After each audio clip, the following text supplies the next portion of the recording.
Introduce yourselves, por favor. My name is Caroline. I'm a junior studying biology this year, and I would like to go into medicine. I'm Leonardo. I'm a senior studying mathematics. And where are you from? Dominican Republic. My name's Kaylin. I'm a sophomore and I'm studying psychology. Kaylin. And it's spelled lean, L-E-E-N. So you know that even though I'm sitting here, right here, going, okay, remember Kaylin, I know I'm going to call you Kayleen. That's why I go by K. You go by K? Yeah. Okay, K it is. Yeah, where are you from? I'm from Miami, Florida. What's your ancestry? My mom's Cuban and my dad's from Mozambique. Do you pronounce it Mozambique or Mozambique? Mozambique, but like if you're saying it in Spanish, it's like Mozambique. Mozambique. Let's see how we can explain these differences. And you do all understand the importance of explaining these differences, right? Because if you don't, in the end, if people don't have an understanding of the sociological phenomenon that are taking place, eventually they're going to get to some kind of DNA level. They might get to a cultural level, but they'll also get to a DNA level. Well, certain groups of people just aren't smart enough. Certain groups of people are just inherently lazy. Certain groups of people are inherently violent. Certain groups of people are whatever, right? Smarter than, harder work, just something that gets to that level of that it's part of some sort of biological constitution. And it's not chance, by the way, that the groups that are on top generally they conclude that the people who look like them are the smartest and the best and the most, like the hardest working and so on. It's not like I don't conclude that people who look like me are like, well, that's the nature of white people is. The reason we're on top is because we're the most violent, we're the most vicious. We've destroyed the lives of more people. We've pillaged. We've stolen everything. We've done all that. I'm not going to do that. I'm going to go somewhere where I see myself in more of a positive light. And so that's kind of, and the problem with those other people is going to be a negative thing. I'm going to pick out things that aren't like me because I'm trying to find what the differences are.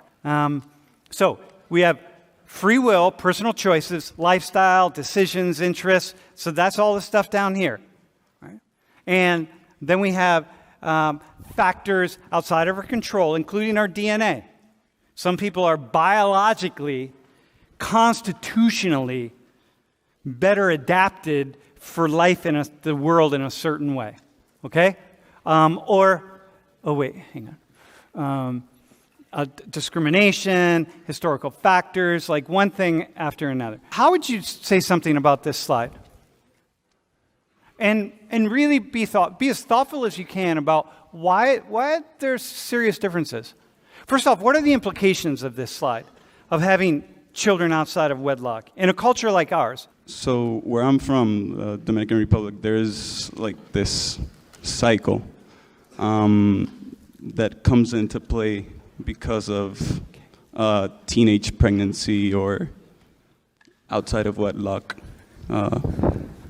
births. And so the thing is, for example, a 14-year-old girl would get pregnant and they would have to quit school, work to maintain their newborn, therefore not being able to access any other opportunity other than like a janitor job or maybe even like be the head of the janitors, but that's about it. Because of the fact they had to quit school. Okay, and why do people get pregnant outside of marriage? What's your understanding of that? Well, in the situation that I know, it's because of like lack of education. First of all, like they don't even know what a condom is in most cases, and sometimes even like religious topics, like they won't use a condom because they believe it's like not pure or whatever. It's like it's sinful to block sperm. Okay, so how much of it is a choice? Where does choice enter into this? Like, personal responsibility, choice, etc. I feel like, well, in 2014, I would say like It hasn't changed at all in the past 8 years. Yeah, I would just say.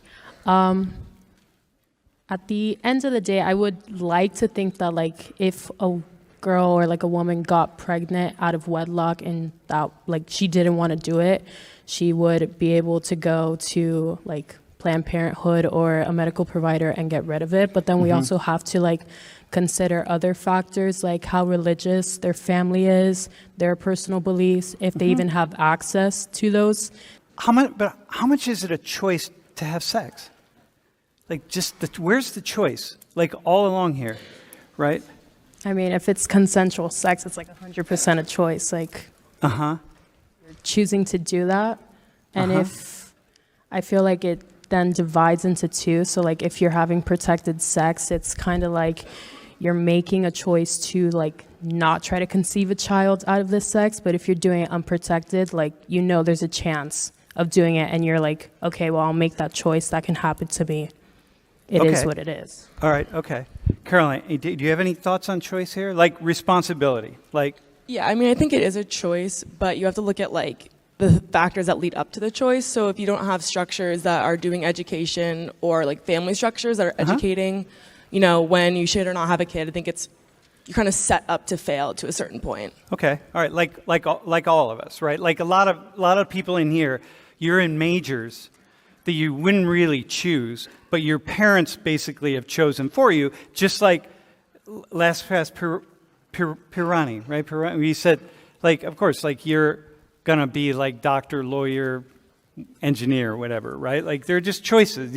Your parents your community made those choices for you. Now, because it's a choice that you think is gonna lead somewhere positive, we're going to tend to embrace it as a choice, even though like it's not going to be your choice, right? What's your major, by the way? Psychology. Psychology. Okay, let's say that's your parents just like instilled that you're going to be psychology, and you embrace the idea. Okay, but it's my choice, and like okay, but it's not your choice, but that's okay. So we don't think that it matters, but in this particular case, this is a shout out to people who tend to take a much more conservative approach to these things, which tend to emphasize what happens down here, which is people make choices. We know if you have a child out of wedlock, out of marriage, your chances of if you're poor and you have a child out of marriage, your chances of staying poor are basically over 90%. The obstacles you're going to have to overcome are just like it's highly unlikely to happen. And if you're not poor, your chances of getting poorer have increased exponentially as well. So people who take a more conservative perspective are like, look, you have to give people have to take responsibility. Like, come on, don't like make excuses for people. If it was consensual sex and you had sex, and God damn, take responsibility for it. And so many conservative people are just tired of liberals coming along and saying, well, but people are oppressed and people don't know any better, and people they're poor and like maybe they can't afford condoms or maybe whatever. And people are like, okay, but stop. At what point are we going to stop making excuses for people who make stupid decisions and bad decisions? Like, well, I know he robbed the 7-Eleven store with a gun, but, you need to really understand his background. It's like, I don't fucking care about his background. There's no background. At some point, he makes a decision to get a gun, even if all of his friends have guns, to get the gun and go into 7-Eleven and put it in someone's face and say, give me the money. At what point is there not a decision? At what point did somebody come along with Leonardo and say, like, here, hold his arm and hold the gun right there and be like, come on. Did someone do that? No. Therefore, you're making a choice. And so conservatives are often they're just tired of the liberal left making excuses for people who actually make choices. But now you all said something that's like, well, what if you got to your senior year in high school and you never heard of the SAT exam or the ACT exam? What if you never heard? There's so many things that you just never even heard about. So you didn't even know to take it. And if you didn't even know to take it, you wouldn't be sitting here because you wouldn't know. You just have no idea whatsoever. There are things you wouldn't know. So there are ways in which our lives are shaped, our choices are made according to certain contexts. And so this is where, you ready? This is where it's a little bit of this over here. It's a little bit of this over here. And we're not going to leave either out. We're going to keep choice in because there is choice in this. Not always. Many young women in particular are coerced into having sex and are coerced into having unprotected sex or coerced by their church, by their religious leaders to have unprotected sex. Because, you might kill a sperm. That's a sin. Like, that's about as draconian 6th century thinking as I could ever imagine, but whatever, people still think of it today. Okay, so that's good. So I like that. Are you all in agreement with what I just said there about conservatives? Does anyone want to just add something to that? Because we all have a conservative side to us, don't we? We all have you have a conservative side. Does that make sense?